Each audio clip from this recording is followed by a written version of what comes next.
प्रकरण 10. मारिलाने त्या संध्याकाळी मॅथ्यूला या प्रकरणाबद्दल काहीही सांगितलं नाही. पण दुसऱ्या दिवशी सकाळी ॲनीने अजूनही आपल्या निर्णयावर ठाम असल्याचे सिद्ध केल्यावर नाश्त्याच्या टेबलावरील तिच्या गैरहजेरीचे स्पष्टीकरण द्यावे लागले. ॲनीच्या वागणुकीच्या गंभीर परिणामांची योग्य जाणीव करून देण्यासाठी मारिलाने मॅथ्यूला घडलेली हकीकत सांगितली. ही एक चांगली गोष्ट आहे. रेचल लिंडला चांगली अद्दल घडली नाही तरी तिला कुचाळक्या करण्याची घाणेरडी सवय आहे. मॅथ्यूचे उत्तर ॲनीच्या वागण्याचे जवळजवळ समर्थन केल्याचे दर्शवित होते. मॅथ्यू कदबर्ड, मला तुझ्या बोलण्याचे आश्चर्य वाटत आहे. तुला माहीत आहे की ॲनी अत्यंत चुकीची वागली आहे आणि तरीही तू तिच्या बाजूने बोलत आहेस. मला वाटतं तू आता असेही म्हणशील की तिला अजिबात शिक्षा करू नये म्हणून. तू योग्य तेच करशील. मी त्यात भाग नाही घेणार, मॅथ्यू ओशाळून म्हणाले. माझ्या मते तिला थोडी शिक्षाही झालीच पाहिजे, पण तिच्यावर जास्त कठोर होऊ नकोस मारिला. आठवते का तिला वाईट वागणे म्हणजे काय हे शिकवायला कोणीही नव्हते. आता तू आहेस, पण तू तिला काहीतरी खायला देणार आहेस की नाही? तू कधी मी लोकांना उपाशी ठेवून त्यांनी चांगले वागावे असा प्रयत्न केल्याचे पाहिले आहेस का? मारिलाने रागाने विचारले. तिला जेवण खाण व्यवस्थित मिळेल. मी स्वतः तिला नेऊन देईन. सकाळची न्याहारी आणि दोन्ही वेळच्या जेवणाच्या वेळी दोन्ही बहीण भाऊ शांत होते. प्रत्येक वेळी मारिला खाण्याचे ताट घेऊन वर जाईल, पण त्यातील फारच कमी गोष्टी खाल्ल्या गेल्या होत्या.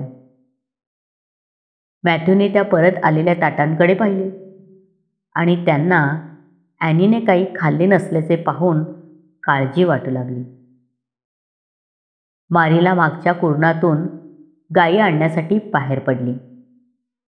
तेव्हा घरात तिच्या बाहेर पडण्याची वाट बघत बसलेले मॅथ्यू पटकन घाईघाईत ॲनीच्या खोलीकडे गेले आणि दारावर थाप मारून हळूच दार उघडून आत प्रवेश केला. ॲनी खिडकीजवळच्या पिवळ्या खुर्चीवर बसून बागेत पाहत होती. तिची दुःखी मुद्रा पाहून मॅथ्यूना धक्काच बसला आणि हळूच ते पुढे होऊन तिच्या कानात कुजबुजले. ॲनी, तू कशी आहेस? ॲनी खिन्नपणे हसली आणि म्हणाली, मी मजेत आहे. एका सुंदर गोष्टीवर विचार करत वेळ घालवत आहे. अर्थात मी एकाकी आहे, पण मग मलाही याची सवय होऊ शकते.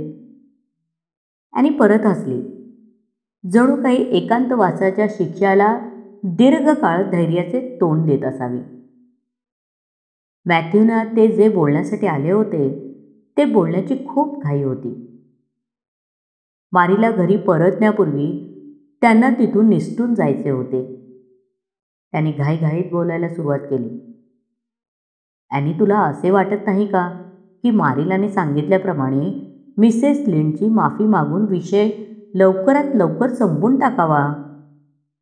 कारण आज नाही तर उद्या तुला हे करावे लागणारच आहे. मारिला एक दृढनिश्चयी स्त्री आहे, अतिशय दृढनिश्चयी.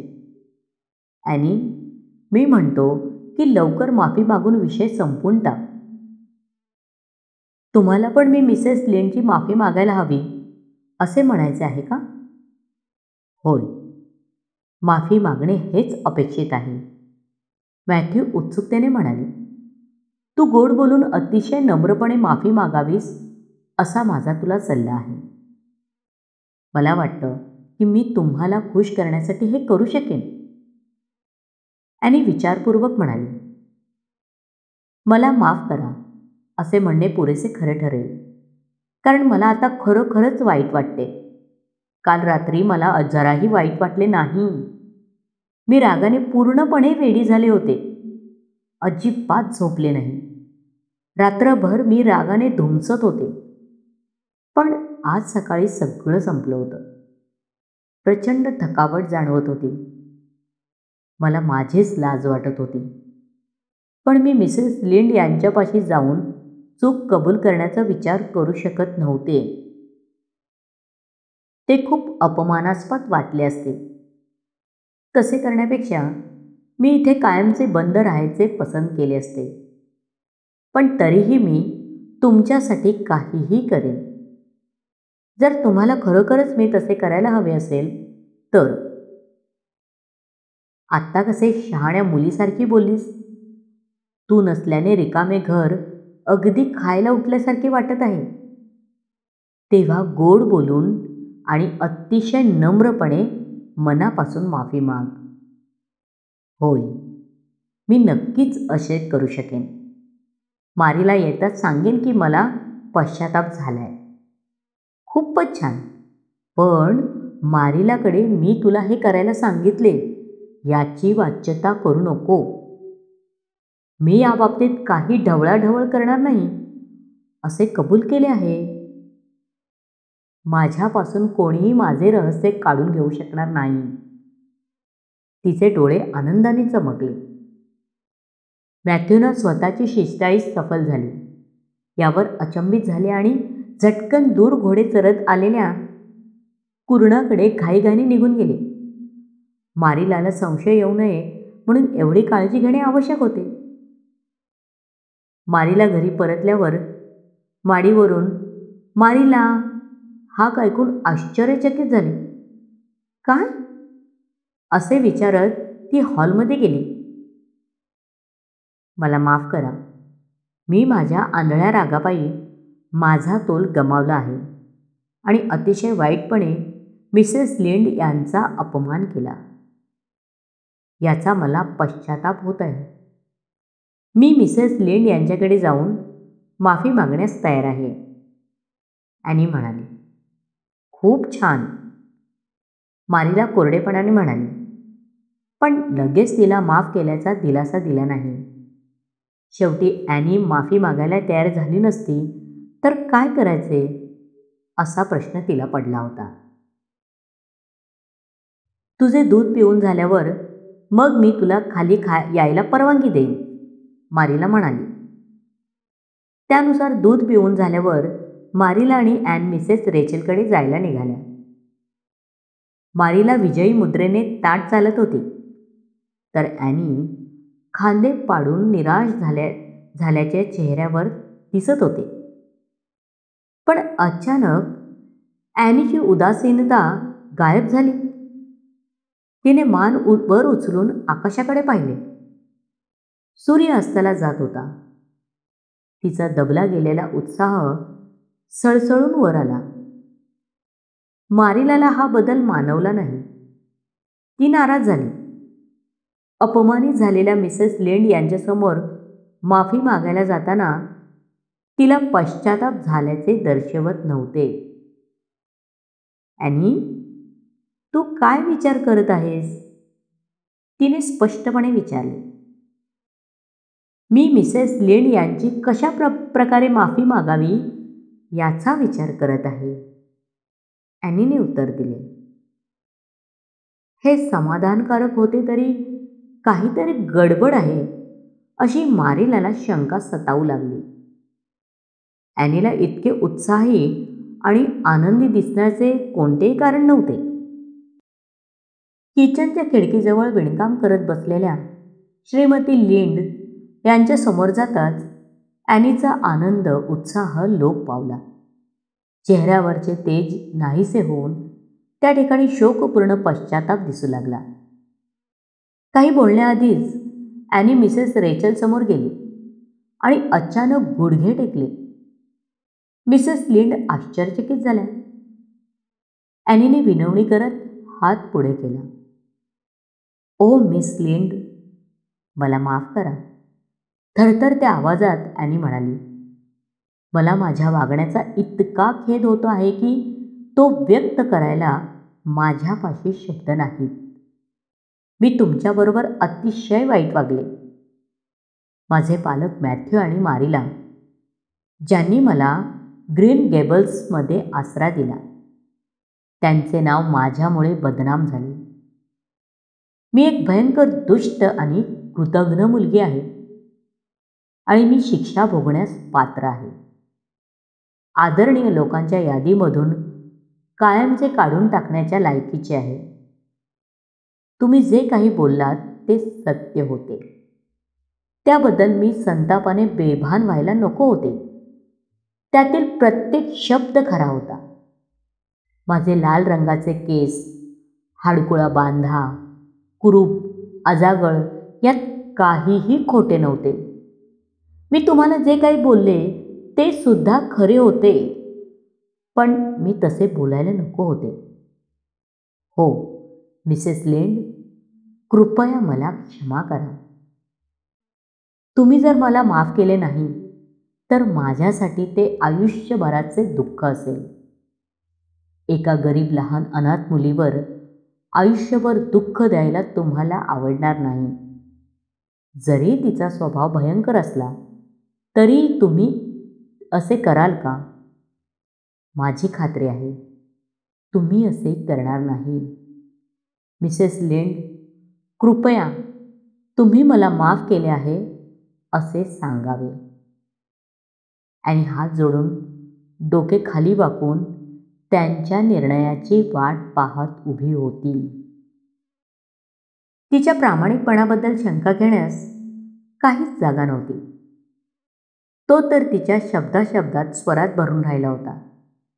मारिला आणि मिसेस लिंड यांनी त्यातील ध्वनीत होणारा अर्थ जाणून घेण्यात कोणतीही चूक केली नाही. आणि प्रत्यक्षात तिच्या झालेल्या पाणउताराचा अप्रत्यक्षपणे आनंद लुटत आहे. झालेल्या अपमानाची पुरेपूर मजा गुप्तपणे उपभोगत आहे. हे लक्षात आल्यावर मारिला बेचैन झाली. यामध्ये नैतिकदृष्ट्या हितकारक शिक्षा कुठे होती? की ती दिल्याबद्दल मारिलाने स्वतःची पाठ थोपटून घेतली होती? असा प्रश्न तिला पडला. ॲनीने त्या शिक्षेचे स्वरूप एक प्रकारच्या निर्मळ आनंदात बदलून टाकले. मिसेस लिंड यांच्या ध्यानात या गोष्टी आल्या नसाव्यात, कारण त्यांनी माफीनाम्यामागील अर्थ शोधण्याचा प्रयत्न केला नाही. त्यांना फक्त एवढं समजलं की ॲनीने खूप सखोल माफी मागितली होती. त्यामुळे सर्व राग त्यांच्या दयाळू पण काहीशा आत्मकेंद्री मनातून नाहीसा झाला. ठीक आहे, उठ बाळा, त्या मनापासून म्हणाल्या. अर्थात मी तुला माफ करते. मला वाटतं तरीही मी तुझ्याबरोबर जरा जास्तच कठोरपणे वागले. पण मी स्पष्टवक्ती स्त्री आहे. तू माझे बोलणे जास्त मनावर घेऊ नकोस. प्रश्न एवढाच आहे की तुझ्या केसांचा रंग लाल आहे. माझ्या माहितीत एक मुलगी होती जी आमच्या शाळेत होती. तिचे केस अगदी गुंजेसारखे लाल होते, पण मोठेपणी ते सुंदर तपकिरी झाले. फक्त थोडीशी लालसर छटा राहिली. तुझे पण केस तसे झाले तर मला आश्चर्य वाटणार नाही.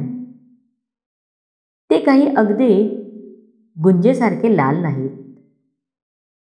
ओह मिसेस लिंड, ॲनीने एक दीर्घ श्वास घेतला आणि ती तिच्या पायावर उभी राहिली. तुम्ही मला एक आशा दिली आहे. तुमचे उपकार मी आयुष्यभर विसरणार नाही. अहो, मी मोठी झाल्यावर माझे केस छान तपकिरी लालसर होतील, तर मला वाटते मी काहीही सहन करू शकते. तुम्ही आणि मारीला बोलत असताना मी तुमच्या बागेत जाऊन त्या बाकावर सफरचंदाच्या झाडाखाली बसू का हो? त्या तिथे कल्पनाशक्तीला खूप वाव आहे. हो बाळ, जा पळ, आणि तुला आवडत असल्यास कोपऱ्यात असलेल्या पांढऱ्या जून लिलीची, डेफोडिलची फुले तू घेऊ शकतेस. आणि बागेत गेल्यावर मिसेस लिंड दिवा लावण्यासाठी उठल्या आणि म्हणाल्या, ती खरोखरच विचित्र आहे. या खुर्चीवर बस मारीला. माझ्या मते मदतीसाठी कामाला एखादा मुलगा नेमला असताना तर सोपे झाले असते. तिच्यामध्ये काहीतरी वेगळे पण खास आहे. तू आणि मॅथ्यूने तिला सांभाळायचे ठरवले याचे मला आता आश्चर्य वाटत नाही. मी देखील तसेच केले असते. आता मला तुझ्याबद्दल तितकं वाईट नाही वाटत. ती चांगली मुलगी होऊ शकेल. अर्थात तिचा स्वतःला व्यक्त करण्याचा एक विलक्षण मार्ग आहे. थोडा आक्रमक आहे, तुमच्या लक्षात हे आलेच असेल. पण आता ती सुसंस्कृत लोकांमध्ये राहायला आली आहे, तेव्हा नक्कीच चांगला फरक पडेल असे मला वाटते. ती जितक्या पटकन चिडते तितक्या लवकर शांतही होते, पण धूर्त आणि कपटी असण्याची शक्यता नाही. एकूणच मारीला मला ती आवडली आहे. घरी जाताना ॲन बागेतील पांढऱ्या डेफोडिलच्या फुलांचा गुच्छ घेऊन चालली होती. मी खूप छान माफी मागितली नाही का? वाटेत चालताना तिने अभिमानाने मारीलाला विचारले. मी विचार केला की माफी मागायची असेल तर मग मी अगदी व्यवस्थितपणे माफी मागू शकेन.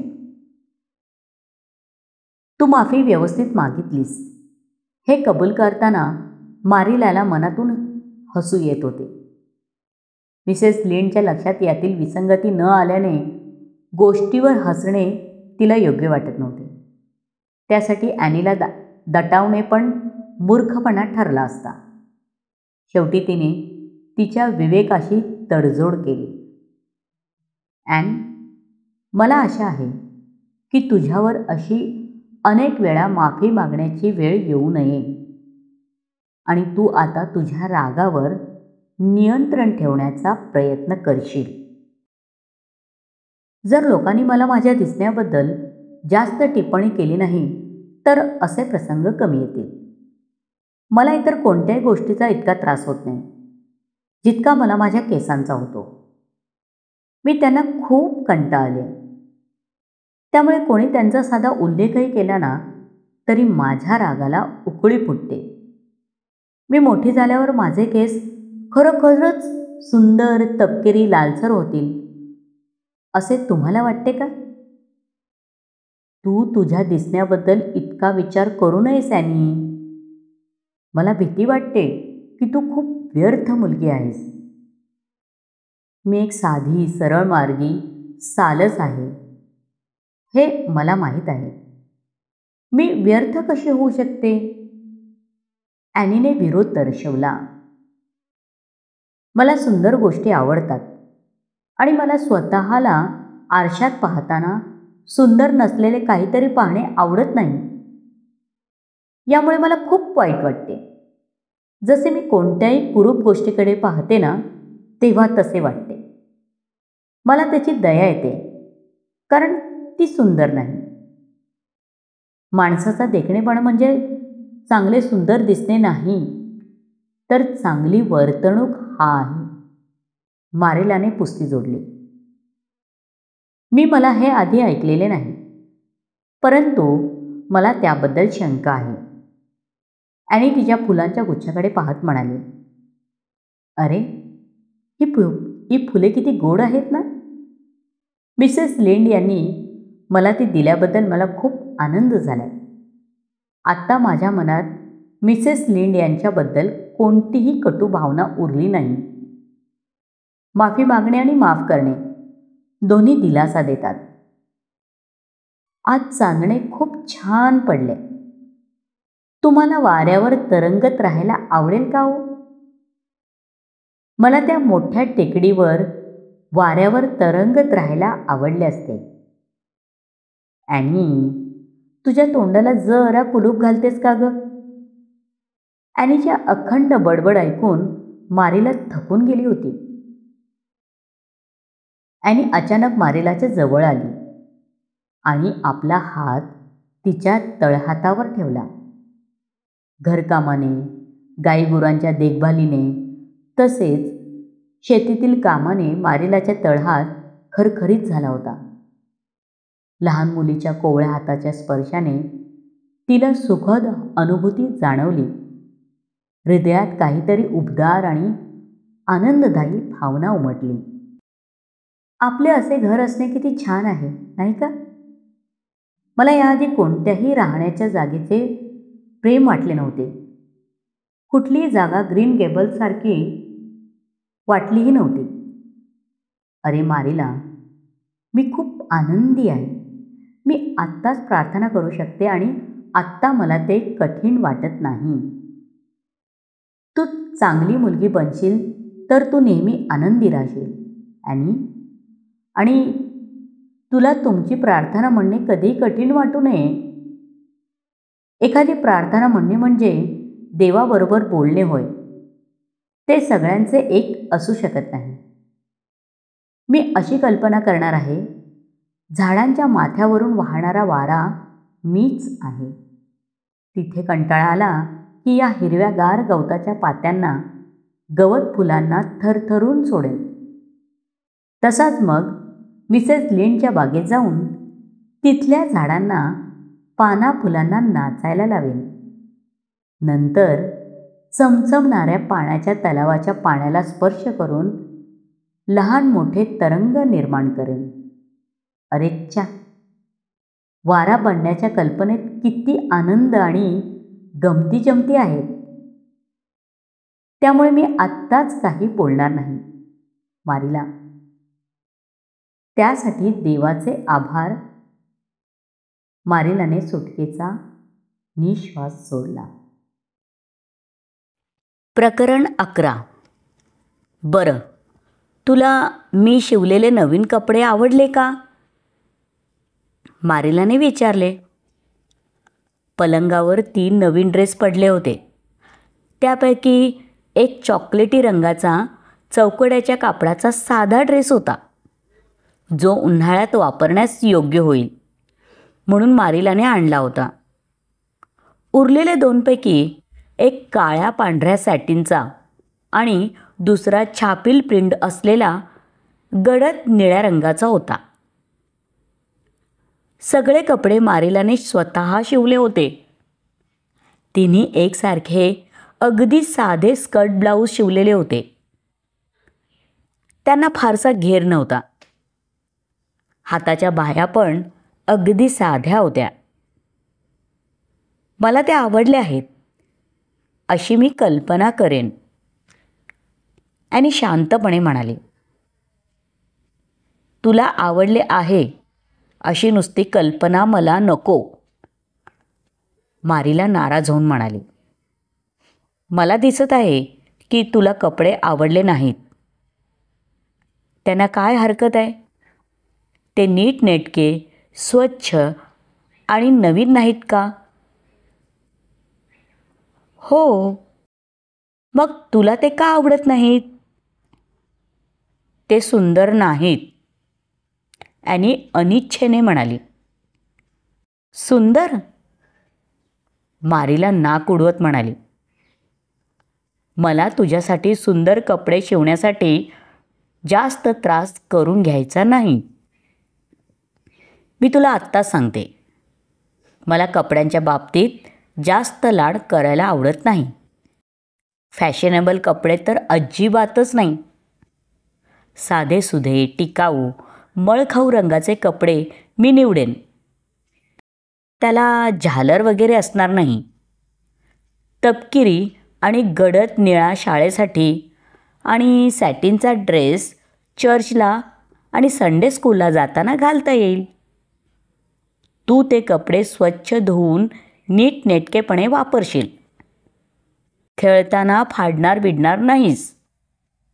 मला असे वाटले की इथे येताना तू घातलेल्या त्या तोकड्या आणि लहान मापाच्या ड्रेसपेक्षा चांगले नवीन ड्रेस मी स्वतः तुझ्यासाठी शिवल्याने तुला आनंद होईल. तशी मी त्यासाठी कृतज्ञ आहे. ॲनने निषेध केला. परंतु जर तुम्ही त्यांच्यापैकी फक्त एक फुगलेल्या बाईचा बनवला तर मी खूप आभारी राहीन.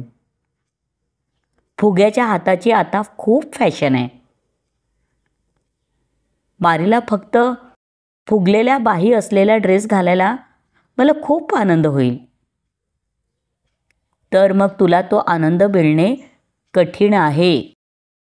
मला फुगलेल्या बाहीसाठी कापड वाया घालवायला अजिबात आवडत नाही. मला असे कपडे हास्यास्पद वाटतात. मला साधे कपडे चांगले वाटतात. या गोष्टी लक्षात ठेव. बरं, ते कपडे तुझ्या कपाटात काळजीपूर्वक टांगून ठेव. हां, आणि रविवारच्या शाळेतल्या धड्याचा अभ्यास करत बस. मिस्टर बेल तुला शिकवणार आहेत असे मला त्यांनी सांगितले आहे. आणि उद्या तुला संडे स्कूलला जायचे आहे असे म्हणत मारीला रागारागाने तिकडून निघून गेली. आणि कपड्याकडे पाहत स्वतःशीच बोलू लागली, मला आशा होती की एक तरी फुग्याच्या हाताचा पांढरा शुभ्र ड्रेस असेल. तशी प्रार्थना पण केली, पण पूर्ण होण्याबद्दल फारसे आशावादी नव्हते. देवाकडे एका गरीब लहान मुलीच्या कपड्यांसाठी एवढा त्रास घ्यायला वेळ मिळेल अशी आशा नव्हती. त्यासाठी मला फक्त मारीलावर अवलंबून राहावे लागणार, हेच खरे आहे. ठीक आहे, पण मी कल्पना तर करूच शकते की त्यापैकी एक स्नो व्हाईट मलमलचा आहे, ज्याला सुंदर लेस आणि फ्रिल्स लावल्या आहेत आणि सर्वांच्या बाया फुगलेल्या आहेत. दुसऱ्या दिवशी सकाळी मारीला डोकीदुखीमुळे त्रस्त होती. त्यामुळे ॲनीसोबत रविवारच्या शाळेत जाऊ शकली नाही. तुला मिसेस लिंड यांच्या घरी जाऊन त्यांच्याबरोबर संडे स्कूलला जावे लागेल, मारीला म्हणाली.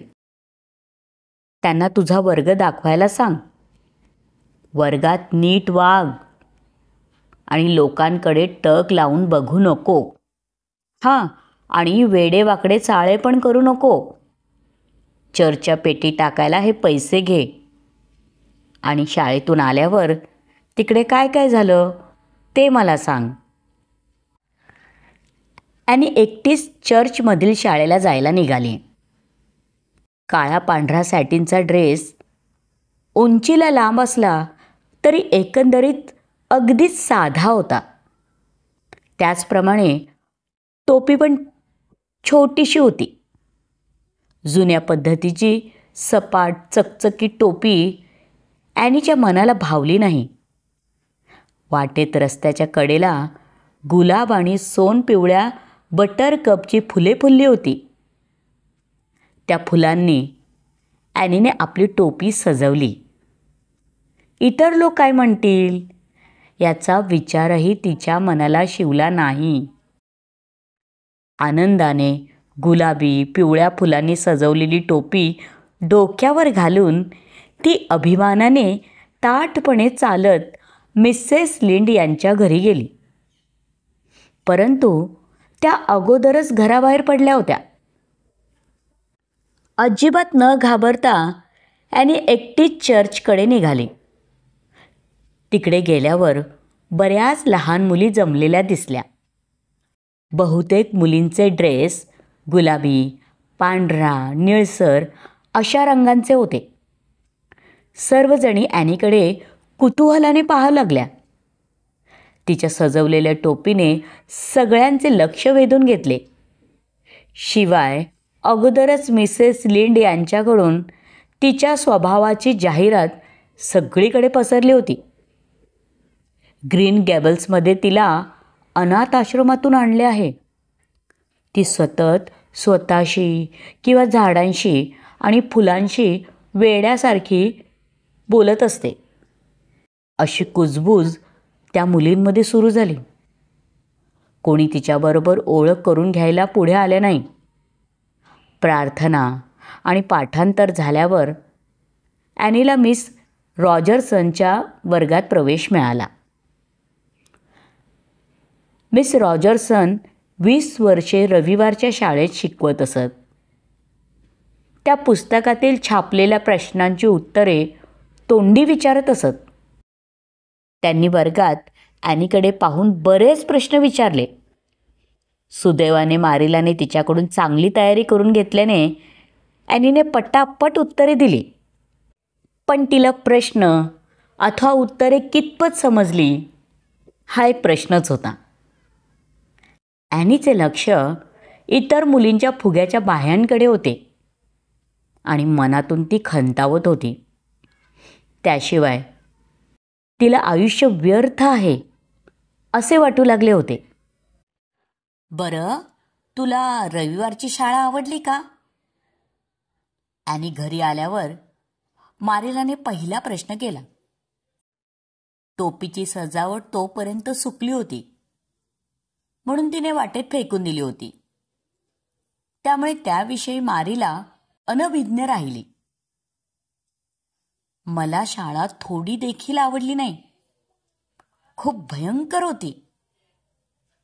ॲनी शर्ली, हे बरोबर नाही, मारिलाने दटावले. ॲनी एक दीर्घ उसासा घेऊन स्टूलवर बसली. बोनीच्या एका पानाचे चुंबन घेतले. तसेच फुललेल्या फुशियाकडे पाहून हात हलवला. मी घरात नसल्याने बागेतील झाडांना एकटे पडल्यासारखे वाटले असावे असे तिने स्पष्टीकरण केले. आता रविवारच्या शाळेबद्दल तुम्ही मला सांगितले तसे मी चांगले वागले. मिसेस लिंड अगोदरच गेल्या होत्या म्हणून मी एकटी गेले. तिकडे बऱ्याच लहान मुली होत्या. सुरुवातीला प्रार्थना आणि पाठांतर यांच्या वेळी मी एका कोपऱ्यात खिडकीजवळ बसून राहिले. मिस्टर बेल यांनी खूप वेळ प्रार्थना आणि प्रवचन केले. जर मी त्या खिडकीजवळ बसले नसते ना तर भयंकर कंटाळले असते. खिडकीतून चमकणाऱ्या पाण्याचे सरोवर दिसत होते. त्याकडे पाहत मी कल्पना विश्वात रमून गेले. तू असे काहीही करायला नको होते. तू मिस्टर बेल सांगताना पूर्ण लक्ष द्यायला हवे होते. पण ते कुठे माझ्याशी बोलत होते. त्यांचा देवाशी संवाद चालू होता. देव आपल्यापासून अनंत अंतरावर आहे अशी त्यांची समजूत असावी. त्यामुळे त्यांना फारसे स्वारस्य आहे असे वाटत नव्हते. माझी मी स्वतः छोटीशी प्रार्थना केली.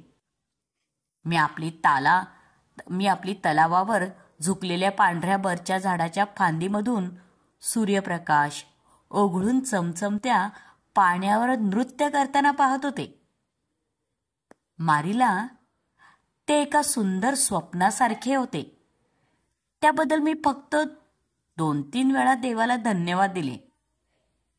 मला आशा आहे तू मोठ्याने प्रार्थना केली नसावी, मारिला म्हणाली.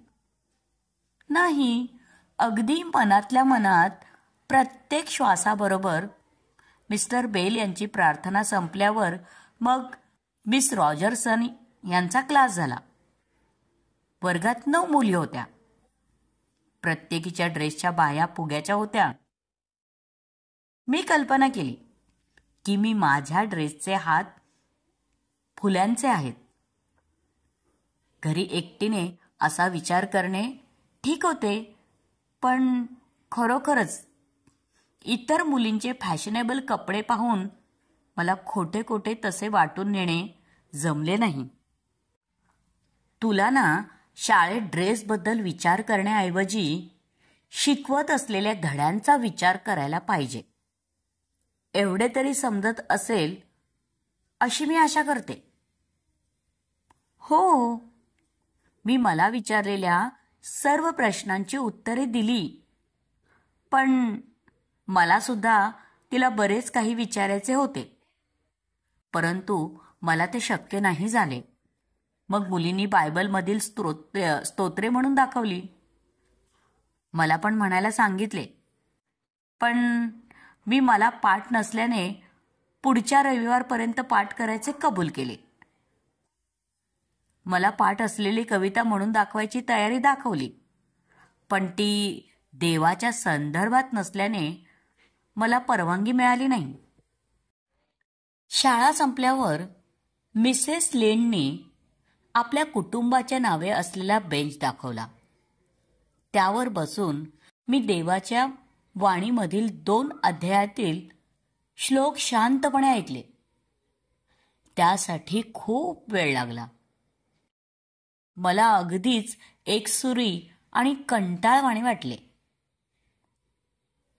फारशी काय तर थोडी सुद्धा स्वतःची कल्पनाशक्ती वापरली नव्हती. मी त्याकडे विशेष लक्ष न देता माझ्या विचारात बुडून गेले. खूप चांगल्या चांगल्या कल्पना माझ्या मनात घोळत होत्या. मारिलाला हे ऐकून या सर्व गोष्टींसाठी तिला रागे भरण्याची इच्छा झाली, पण थोडा अधिक विचार करता ॲनीचे फारसे चुकीचे आहे असे काही वाटेना. विशेषतः लांबलचक कंटाळवाण्या प्रवचनाबद्दल. वर्षानुवर्ष तिच्या मनात पण असेच विचार येत, पण ते उघडपणे बोलण्याचे धाडस तिने कधी केले नाही.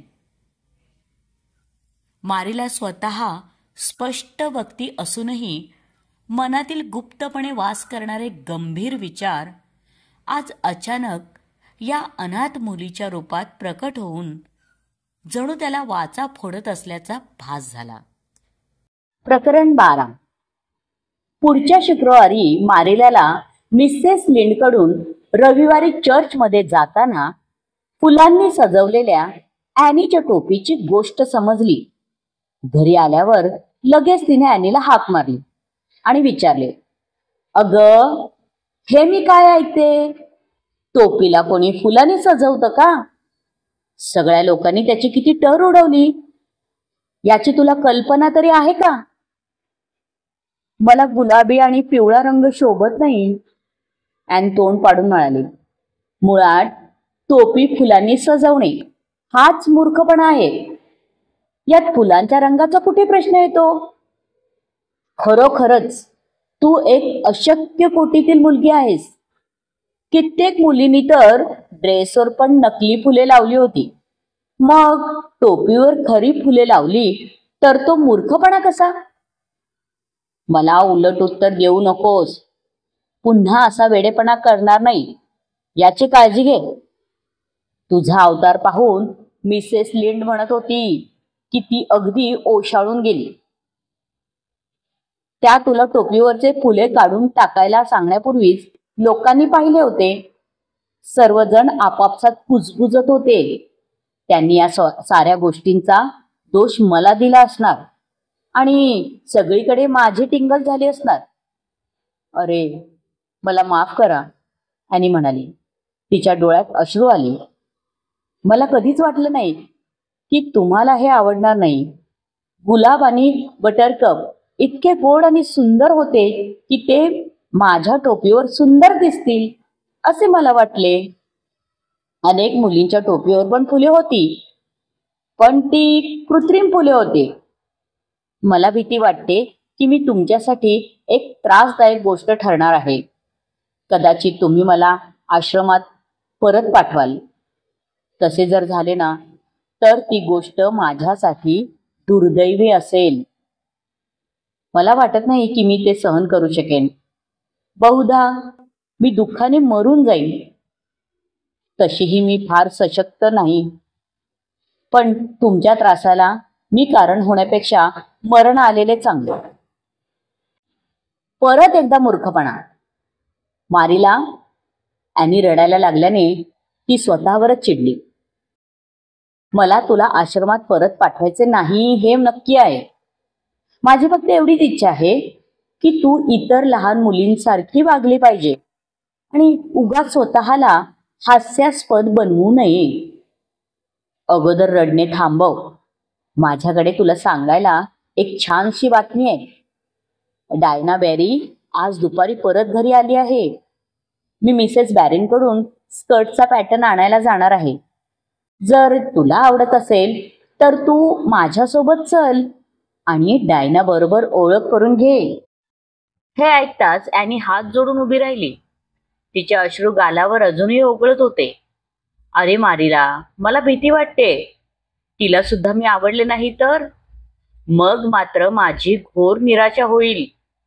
मी जीवाभावाची मैत्री मिळवण्यापूर्वी तिला गमावून बसले तर मला पुन्हा स्वतःला सावरणे कठीण आहे. आता एवढे घाबरून जाण्याचे कारण नाही आणि एवढे मोठे मोठे शब्द वापरायची आवश्यकता नाही. लहान तोंडी मोठा घास घेतल्यासारखे वाटते. तुझी आणि डायनाची मैत्री नक्की होईल, पण तिच्या आईला तुझे वागणे विचित्र वाटायला नको याची मात्र काळजी घे. जर तिने मिसेस लिंड कडून तुझ्याविषयी साध्यंत अहवाल ऐकला असेल तर मात्र पंचायत आहे. टोपीभोवती रानफुले वगैरे प्रकार तिला रुचणार नाही. तिच्या समोर तुला नम्र आणि चांगले वागावे लागेल. कोणतेही धक्कादायक भाषण नको, पण असे भीतीने थरथर कापायची गरज नाही. एवढी काही ही गोष्ट अवघड नाही. ॲनी खरोखरच थरथर कापत होती. तिचा चेहरा पडला होता. देहबोली चिंताग्रस्त दिसत होती. त्या दोघीजणी ओढा ओलांडून टेकडीवरच्या झाडांच्या मधून जाण्यासाठी जवळच्या रस्त्याने बॅरींच्या घराकडे निघाल्या. मिसेस बॅरींनी दार उघडली. मिसेस बॅरी अगदी भारदस्त व्यक्तिमत्व होते. उंची भरपूर, डोळे आणि केस काळेभोर, दृढनिश्चयी, अतिशय कडक शिस्तीच्या, म्हणून त्यांची सगळीकडे ख्याती होती. मारीला, या आत या. ही तुमची दत्तक घेतलेली मुलगी आहे का? तुम्ही कशा आहात? हो, आम्ही छान आहोत. ही आमची मुलगी ॲनी शर्ली, मारिलाने उत्तर दिले. ॲनऐवजी ॲनी असा उल्लेख ऐकून ॲनीचा जीव भांड्यात पडला. इतकी महत्वाची गोष्ट सुरुवातीलाच स्पष्ट झाल्याने तिला आनंद झाला. मिसेस बॅरींनी मान डोलावली आणि प्रेमाने तिला विचारले, बाळ, तू कशी आहेस? मी शरीराने उत्तम आहे, मात्र मनाने थोडी गोंधळून गेले, ॲनी गंभीरपणे म्हणाली आणि मारिलाच्या कानाजवळ कुजबुजत विचारले, मी चुकीचे तर वागत नाही ना? मी चुकीचे तर वागत नाही ना? डायना सोफ्यावर बसून पुस्तक वाचत होती. तिच्या आईसारखी गोरी गुलाबी होती. डोळे आणि केस काळेभोर होते. तिला तिच्या वडिलांकडून आनंदी स्वभाव मिळाला होता. ती दिसायला खूपच सुंदर होती. ही माझी मुलगी डायना, मिसेस बॅरींनी ओळख करून दिली. डायना, तू ॲनीला घेऊन बागेत जा आणि आपली बाग दाखव. सतत पुस्तकात डोळे घालून बसण्यापेक्षा बाहेर बागेत फेरफटका मारल्यास चांगले होईल, मिसेस बॅरी म्हणाली. त्या दोघी बागेत गेल्यावर मिसेस बॅरी मारिलाला म्हणाल्या, सतत पुस्तकात गढून गेलेली असते. या बाबतीत तिच्या वडिलांवर गेलीये. तिला एखादी मैत्रीण मिळाली ना तर कुठे घराबाहेर पडेल. बागेत सगळीकडे संध्याकाळचा सोनेरी मंद प्रकाश झाडांच्या फांद्यांमधून झिरपत होता. ॲनी आणि डायना जवळच फुललेल्या केशरी रंगाच्या टायगर लिलीच्या फुलांकडे बघत उभ्या होत्या. बॅरीच्या बागेतील हर तऱ्हेची फुले पाहून नेहमीच दुःखाने खंतावत असलेले ॲनीचे मन आनंदाने हरखून गेले. सभोवताली जुनी पुराणी विलो आणि देवदारचे मोठमोठाले वृक्ष होते. त्यांच्या सावलीत असंख्य फुले फुलली होती. बाग अगदी आखीव रेखीव होती. रक्तवर्णी गुलाब, किरमिजी रंगाच्या पिओनी, पांढऱ्या शुभ्र सुवासिक डेल्फोडिल, काटेरी स्कॉच गुलाब, पांढऱ्या, निळ्या, जांभळ्या कोलंबिन्स आणि लायलॅक्स, वेगवेगळ्या छटांची सफनोरियाची फुले फुलली होती. सदर्नवूड, रिबन गवत आणि पुदिना ताटव्यांमध्येच गच्च पसरलेले होते. पांढऱ्या आणि गुलाबी रंगाचे क्लोव्हर, या साऱ्यांचा मंद सुगंध वातावरणात दरवळत होता. बागेत अजून सूर्यप्रकाश रेंगाळला होता. मधमाशा फुलांतून मध गोळा करण्यात व्यस्त होत्या आणि वारा उत्साहात सळसळत होता. डायना, मी तुझी जिवलग मैत्रीण होऊ शकेन असे तुला वाटते का? डायना हसली. ती नेहमीच बोलण्यापूर्वी हसत असे. तू ग्रीन गेबल्समध्ये राहायला आल्याचे समजल्यावर इतक्या जवळ राहणारी मला मैत्रीण मिळणार म्हणून मला खूपच आनंद झाला. माझी बहीण अगदी लहान असल्याने मला माझ्या वयाची एक बहिणीसारखी मैत्रीण मिळेल असे वाटले. तू माझी जीवाभावाची मैत्रीण होण्याची शपथ घेशील का? ॲनीने उत्सुकतेने मागणी केली. मी कधी अशी शपथ वगैरे घेतलेली नाही. डायना थोडी संभ्रमात पडल्यासारखी दिसली. शपथ घेणे म्हणजे आण घेऊन कायमची मैत्री टिकवण्यासाठी वचन द्यायचे. ॲनीने माहिती पुरवली. ठीक आहे, माझे तसे वचन द्यायला काही हरकत नाही. डायनाने दिलासा दिला. पण म्हणजे नक्की काय करायचं?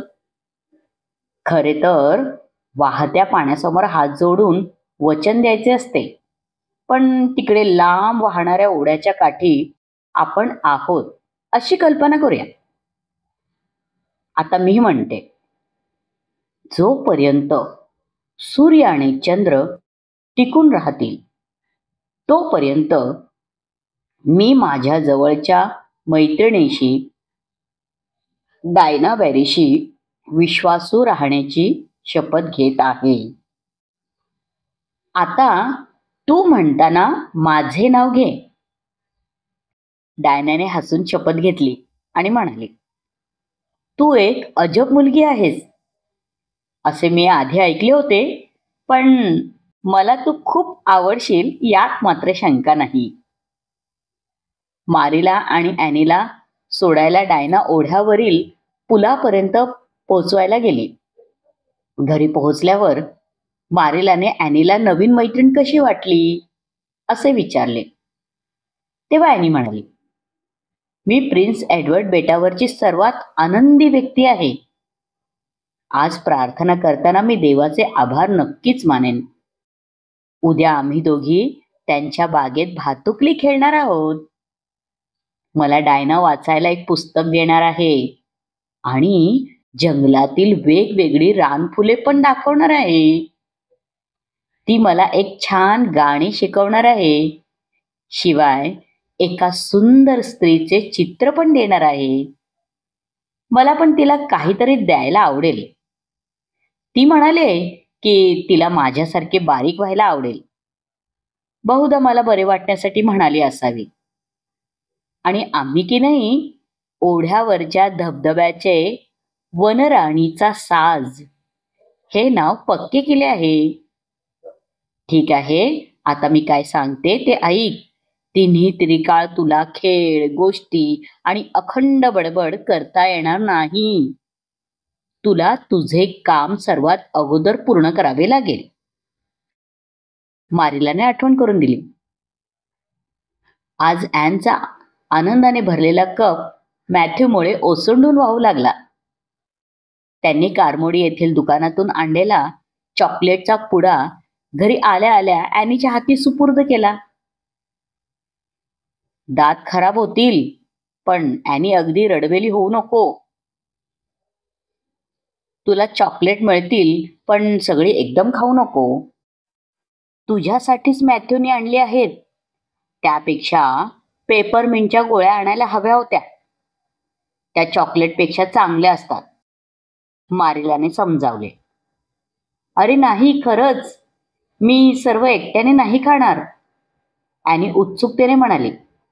मी आज रात्री एक चॉकलेट खाईन. मारिला, मी डायनाला त्यापैकी निम्मी देऊ शकते का? तिला दिल्यास उरलेली निम्मी चॉकलेट मला दुप्पट गोड लागतील. माझ्याकडे तिला देण्यासारखं काहीतरी आहे या विचाराने मला आनंद वाटत आहे. जेव्हा ॲनी झोपायला गेली तेव्हा मारिला मॅथ्यूला म्हणाली, ती अप्पलपोटी आणि कंजूस नाही हे चांगले आहे. मला कंजूस मुले अजिबात आवडत नाही. तिला इथे येऊन जेमतेम 3 आठवडे झाले, पण मला ती कायमची इथलीच असल्यासारखी वाटते. तिच्याशिवाय मी ग्रीन गेबल्सची कल्पनाच करू शकत नाही. असे आश्चर्याने माझ्याकडे बघू नको. मी तिला घरी ठेवून घेण्याची परवानगी दिली याचा मला आनंद वाटत आहे. मला ती आवडायला लागली. पण मॅथ्यू, तुला निक्षून सांगते, तू आमच्या दोघींच्या मध्ये येऊ नकोस. प्रकरण 13. ॲनी अजून शिवणकाम शिकायला कशी काय आली नाही? मारिला घड्याळाकडे बघत म्हणाली. ऑगस्ट महिन्यातील दुपारच्या उन्हाने तिला पेंगुळायला होत होते. खरं तर ती डायना बरोबर खेळायची वेळ संपल्यावर पण अर्धा तास जास्त खेळत होती आणि आता तिकडे लाकडाच्या ढिगाजवळ मॅथ्यूशी बोलत बसले. तो आपला शांत उभा आहे आणि हिची टकळी मात्र सतत सुरू आहे. तिला पक्के माहीत आहे की आता शिवणकाम करण्याची वेळ आहे. मॅथ्यू पण मूर्खासारखा तिचे बोलणे ऐकत उभा आहे. तिच्यावर नको इतकी माया करत आहे. ती जितकी जास्त आणि विचित्र गोष्टी बोलते त्याबद्दल रागवायचे सोडून तिचे कौतुक करत बसतो. ॲन शर्ली, तू या क्षणी इथे ये. तुला माझी हाक ऐकू येते का? पश्चिमेकडील खिडकीतून मारिला मोठ्याने हाका मारत होती. शेवटी ॲनी अंगणाकडून यायला निघाली. तिचे डोळे आनंदाने लकाकत होते. चेहरा उत्साहाने फुलला होता. आत आल्यावर एका दमात बोलून गेली. मारिला, संडे स्कूलची सहल मिस्टर हार्मन अँड्रूजच्या शेतात जाणार आहे. मिसेस लिंड आणि मिसेस बेल आईस्क्रीम बनवणार आहेत. किती मज्जा. मग मी पण पिकनिकला जाऊ ना? अगोदर जरा घड्याळात किती वाजले ते बघ. मी तुला किती वाजता यायला सांगितले होते? 2 वाजता. पण मी पिकनिकला जाऊ ना? मी कधीच पिकनिकला गेले नाही. फक्त पिकनिकचे स्वप्न पाहिले आहे. ॲनी, मी तुला 2 वाजता घरात यायला सांगितले होते आणि आता 3 वाजत आले आहेत. तू माझी आज्ञा का नाही पाळलीस हे मला जाणून घ्यायचे आहे. खरं तर मला आज्ञा मोडायची नव्हती, पण माझा नाईलाज झाला. डायना बरोबर भातुकली खेळताना वेळ कसा गेला हे लक्षातच नाही आलं. आम्ही की नाही एक छोटेसे घर बनवले आहे. त्याचे नाव आयडल वाईल्ड असे ठरवले आहे. ते खूप सुंदर आहे. तिथून निघून यायची इच्छाच होत नव्हती. घराकडे आल्यावर मॅथ्यूला पिकनिकचे सांगावे लागले. त्यांनी सर्व दयाळूपणे ऐकून घेतले. मारिला, मी पिकनिकला जाऊ शकते का हो? तुमच्या भातुकलीच्या घराबद्दल, आयडल वाईल्ड का काय ते सोडून तुला यायची इच्छा होत नव्हती. त्याविषयी मला सांगायचे आहे. ही मोहावर मात करायला तुला शिकायला हवे. माझे आज्ञापालन हे तुझे कर्तव्य होते. जेव्हा मी ठराविक वेळी घरी यायला सांगते तेव्हा त्यापेक्षा उशीर झालेला मला चालणार नाही. हे तुझ्या ध्यानात राहायलाच हवे. आणि त्यानंतर सुद्धा वाटते मॅथ्यू बरोबर चर्चा करत थांबण्याची मुळात गरजच नव्हती. आणि पिकनिकची गोष्ट म्हणशील तर तू पिकनिकला जाऊ शकतेस. पण पण ॲनी गडबडली. डायना म्हणते की प्रत्येकाने खाण्यासाठी एक टोपली घेतली पाहिजे. मला स्वयंपाक करता येत नाही. एक वेळ फुगलेल्या बाहीचा ड्रेस नसला ना तरी चालेल, पण खाण्याची बास्केट न घेता पिकनिकला कसे जायचे याचीच मला काळजी लागून राहिली आहे.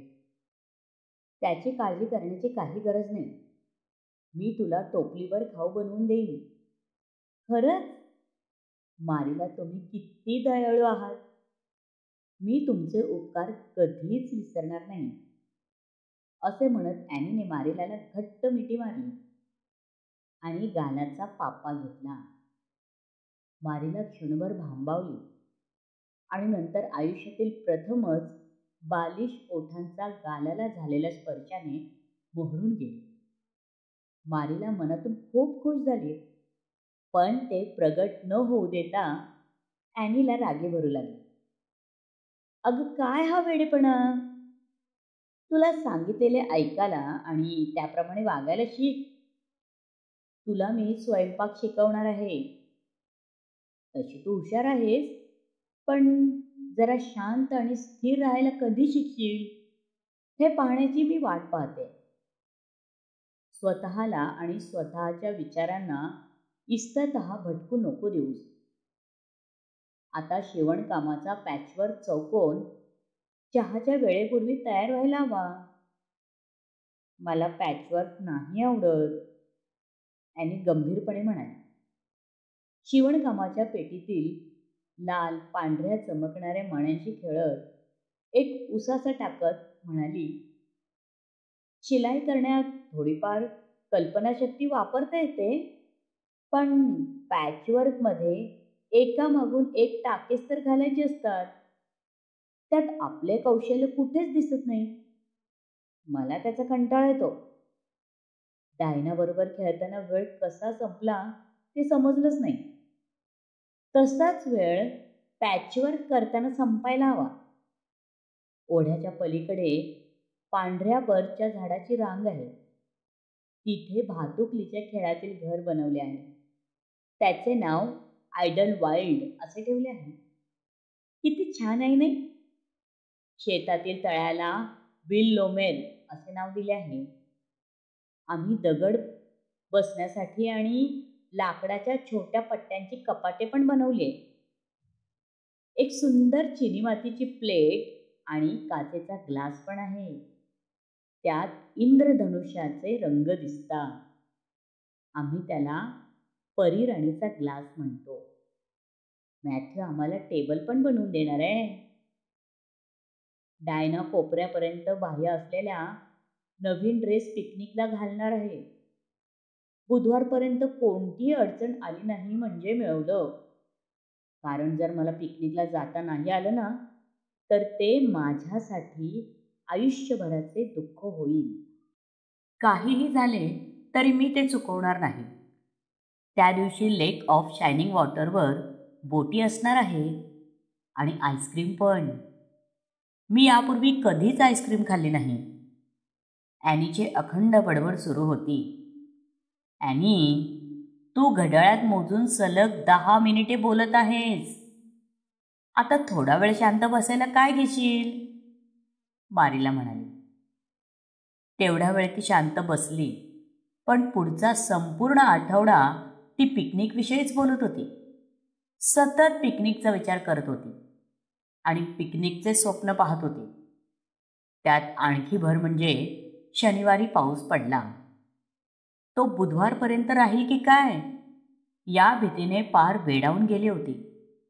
शेवटी तिला मारीलाने बळजबरीने पॅचवर्क करायला लावले. तेव्हा कुठे थोडी भानावर आली.